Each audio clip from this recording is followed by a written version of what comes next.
নমস্কার বন্ধুরা, আজকে অনেক দিন পর তোমাদের সঙ্গে একটা ব্লগ ভিডিও শেয়ার করছি। আশা করছি তোমাদের ভালো লাগবে। তো কাটোয়া যাওয়ার জন্য রেডি হচ্ছি। একটু লিপস্টিক রেডি হওয়া মানে তো আমাদের সেরকম সাজগোজ কিছু নেই গো। একটু লিপস্টিক, একটু সিঁদুর, ব্যাস। চুলটা আছে নাও, আর গরমের জন্য একটু পারফিউম, ব্যাস। এই যে এখন খুব মেলোডি খুব ভাইরাল, তো আমি মেলোডি রিয়ার যে পারফিউমটা ওটা ইউজ করি, খুব সুন্দর সেন্ট।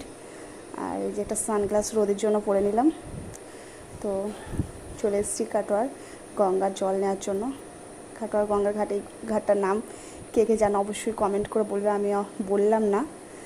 আশা করছি আমার যে সমস্ত বন্ধুরা আমার বাড়ির আশেপাশে বা কাটোয়ার আশেপাশে তারা অবশ্যই বুঝতে পারবে যে এই ঘাটটার নাম কি। তো এদিকে গঙ্গা জল, বরমশাই গঙ্গা জল ভরছে, আর আমি একটু ভিডিও করে নিলাম এর মাঝখানে।